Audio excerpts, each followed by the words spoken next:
She did not survive the water.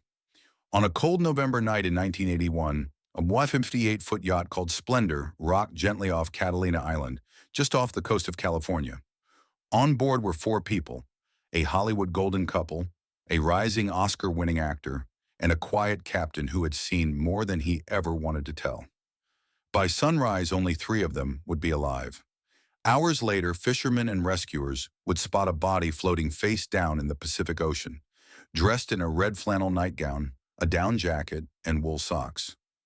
Nearby, a small inflatable dinghy bobbed uselessly in the waves, as if it, too, had run out of answers. The woman in the water was 43 years old. She had been famous since she was a child. Millions knew her face. No one could explain her death. Her name was Natalie Wood, star of West Side Story, Rebel Without a Cause, and the woman Hollywood once called its sexual conscience on the silver screen. That night she had been drinking, arguing, laughing, disappearing, reappearing, wrapped in the complicated intimacy of a troubled marriage, an old flame, in the fragile ego of a movie star who feared she was running out of time. The official story said accidental drowning. The ocean was blamed, the case was closed, but bruises on her body, conflicting witness statements, a terrified lifelong fear of deep water, a captain who changed his story decades later, and a death certificate quietly altered to read, "Drowning and other undetermined factors," would turn one woman's final night into one of Hollywood's most enduring mysteries. Did she fall? Did she try to escape? Did someone let her drown? For more than 40 years, that question has followed everyone who was on that boat. And this is where Natalie Wood's story really begins. Before she was a mystery, she was a miracle of the studio era. Natalie Wood entered Hollywood at age 4, a tiny girl with enormous, searching eyes that directors adored because they could carry emotion before she even understood what emotion meant. By age 8, she wasn't just in movies. She was carrying them. Audiences saw innocence. Studio bosses saw profit. Her childhood was traded, piece by piece, for the bright machinery of the Dream Factory. Her breakthrough came in 1947 with Miracle on 34th Street. It was the kind of performance that made America feel protective of her, as if she were their daughter. By 16, she was starring opposite James Dean in Rebel Without a Cause, and that film changed everything. It gave her cultural weight. It made her a young icon. It carved her name into the stone of Hollywood's golden age. But fame raised her fast and broke her faster. Her mother, Maria, was controlling and superstitious, the kind who believed in psychics more than doctors, who pushed Natalie into roles she didn't want, who whispered omens into her ears before auditions. Natalie grew up learning to be perfect, terrified of disappointing the people who built her into a myth. She learned to smile while drowning inside. By her early 20s, she was no longer the sweet-faced child, but a luminous young woman. Hollywood adored her transformations, the way she could shift from fragile to fierce in a heartbeat. Movies like West Side Story and Splendor in the Grass didn't just cement her legacy. They revealed her depth, her turbulence, her longing to be taken seriously as an actress, not just a pretty image on a poster. And somewhere in that whirlwind of fame, she fell in love with a man who understood her world better than anyone: actor Robert Wagner. Their marriage was glamorous, volatile, and endlessly watched. They were the kind of couple who looked like a fairy tale from far away and a storm from up close. To Hollywood, Natalie Wood was brilliance wrapped in vulnerability, a woman who shone brightest when she was on the edge of breaking. But the cracks were forming long before that night on the Splendor. Natalie Wood's rise wasn't a straight climb toward the spotlight. It was a collision between talent, pressure, and a hunger for freedom she was never allowed to fully taste. By the early 1960s, she had become one of Hollywood's most bankable stars. Studio executives fought for her. Directors adored her discipline. Co-stars spoke about her ability to switch from radiant charm to devastating emotional depth within a single take. She wasn't just performing, she was confessing pieces of herself on camera. Splendor in the Grass earned her an Academy Award nomination.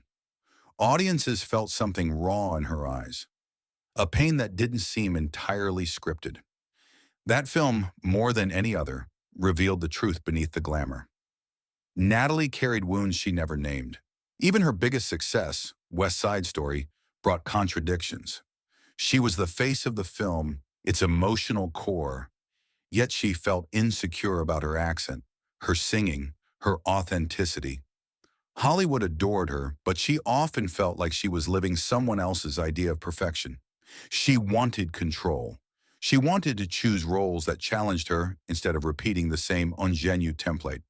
And then came her first marriage to Robert Wagner, a pairing that magazine covers worshipped as the perfect Hollywood couple. Behind the glossy photos, the relationship was intense, possessive, and bruised by jealousy from both sides. Natalie's star rose faster than Wagner's, and that imbalance created cracks they tried to cover with expensive vacations, public appearances, and forced smiles.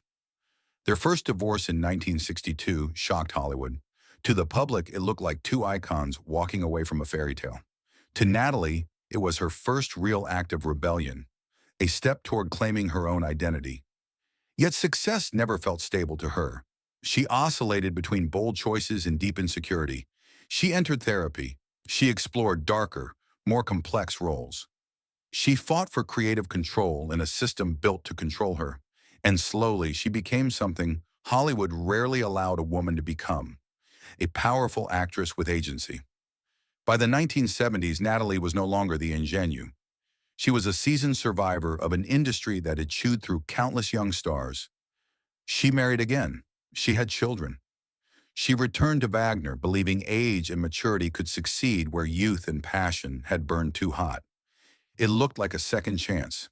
It felt like peace. But peace has a way of shattering when old storms return. And on that fateful Thanksgiving weekend in 1981, everything she had built, her career, her marriage, her fragile balance, drifted into the dark water with her. The final weekend of Natalie Wood's life began like a celebration and ended like a riddle the world still hasn't solved. Natalie Wood and Robert Wagner invited Christopher Walken, her co-star in the film Brainstorm, on a weekend trip aboard their yacht, Splendor. At first glance, it looked like a classic Hollywood getaway. Stars, wine, and the quiet rhythm of waves under a black sky. But beneath that surface, tension simmered. Natalie and Walken had grown close on set, intellectually, artistically, and emotionally. Wagner sensed it. He was a man who had spent decades trying to protect his pride, his image, his marriage. Walken was the rising star, younger, mysterious, intense. The dynamic was combustible. On that Saturday night, the drinking began early. By dinner, voices were already raised. The yacht's captain later said the arguments shifted like weather. One moment playful, the next cutting, then suddenly cold and distant. Natalie, already tipsy, seemed fragile, vulnerable in a way that suggested something was coming undone inside her. Back on the yacht, after returning from a restaurant where witnesses heard fighting, the atmosphere turned darker. There were raised voices, a shattered wine bottle, a jealous confrontation, and then silence. The captain, Dennis Davern, would later claim he heard Wagner shouting, "Leave us alone," followed by the unmistakable sound of things hitting the walls. Wagner, for decades, denied any violent argument, but the tension was undeniable. Even Walken would later call the night chaotic. Sometime after midnight, Natalie Wood disappeared. The official story said she tried to leave the yacht, perhaps to secure the dinghy that had been banging against the hull. But this explanation never felt right. Natalie had a profound fear of dark water, a childhood terror so deep she wouldn't even stand near the edge of a pool at night. Friends said she wouldn't step onto a small boat alone, sober or drunk. Yet somehow, she ended up in the Pacific Ocean. What happened in those missing minutes, the time between the yelling and the moment her body touched the water, remains the most debated sequence of events in Hollywood history. When the yacht's crew finally noticed her missing, precious time slipped away before the Coast Guard was called. Some said it was confusion, others said it was fear or guilt. By dawn, the Pacific had given up its secret. Natalie was gone, her body cold and bruised, drifting far from the yacht that should have protected her. The tragedy wasn't just her death, it was the silence that followed. Natalie Wood's death was ruled accidental drowning. Just 2 days later, the world moved on, or tried to. Hollywood mourned her with soft-focused tributes and delicate words about a fallen star. Robert Wagner stood beside her daughters, stoic and dignified. Christopher Walken disappeared from the public eye, avoiding interviews for decades. The yacht's captain said little. The case seemed closed, neat, clean, too clean. But secrets have weight, and some refuse to stay underwater. Years passed, then decades. Yet Natalie's story kept resurfacing. Journalists couldn't let it go. Fans couldn't accept it. Investigators whispered privately that the bruises on her arms, legs, and face didn't match an accident. Medical examiners questioned how a woman terrified of dark water would climb into a dinghy alone. The pieces never fit the picture. Then in 2011, 30 years after her death, the Los Angeles County Sheriff's Department did something extraordinary. They reopened the case. Suddenly, old testimonies were re-examined. Witnesses came forward with new details, and the story the world had accepted for decades began to crumble. The yacht's captain, Dennis Davern, broke his silence. He said he had lied to protect Wagner. He claimed there had been a furious argument that night, one fueled by jealousy, alcohol, and years of unresolved pain. He said Wagner had forbidden him to turn on the yacht's searchlights. He said they did not call for help until it was too late. Investigators noted Wagner's statements had changed over the years, subtle shifts that raised questions. They noticed Walken's evasiveness, his careful wording, his refusal to elaborate. They noticed the bruises again, the fresh wounds, the defensive marks. In 2012, Natalie Wood's death certificate was quietly amended, cause of death, drowning and other undetermined factors. The ocean was no longer the only suspect. In 2018, detectives named Robert Wagner a person of interest.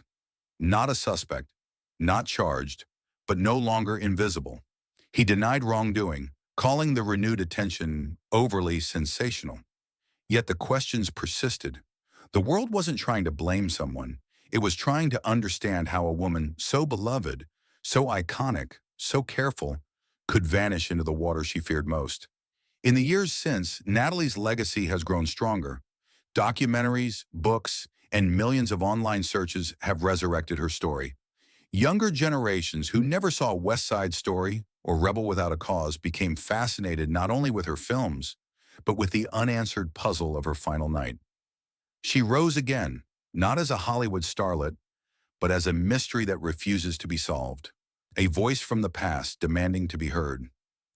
Natalie Wood left the world at 43, but she never truly left Hollywood. Her legacy lives in a strange, powerful duality. She is both the radiant face of the golden age and the haunting question Hollywood still can't answer. Her films immortalized her beauty, her precision, her emotional honesty, but her death immortalized something deeper. The fragility of fame, the silence of victims, the shadows behind glamorous marriages, and the uncomfortable truth that even the brightest stars can vanish in the darkest places. Generations who weren't alive when she died still search for her name. Millions of YouTube videos, podcasts, and articles keep re-examining those final hours. Each year, the mystery grows new layers, new edits, new what-ifs, as though the world is collectively refusing to let her slip beneath the surface. Perhaps it's because Natalie embodied a universal contradiction. She was adored, yet afraid, successful, yet insecure, surrounded by people, yet deeply alone. Her story forces Hollywood, and all of us, to confront an inconvenient thought. Sometimes the people we think are safest are the ones walking closest to the edge. Even now, investigators say the case remains open, waiting for the missing piece. Some believe it will never come. Others believe someone, somewhere, still knows what really happened aboard the Splendor. But whether the truth surfaces or not, Natalie Wood's life has already become bigger than any answer. Her legacy is the echo she left behind, a soft but persistent reminder that legends don't die when the water closes over them. They linger in the questions, in the films, in the moments when the camera caught something fragile and real. The kind of truth that never fades. And in that final image of her, serene and untouchable on the silver screen, Natalie Wood remains what she always was, a light that the ocean could never drown.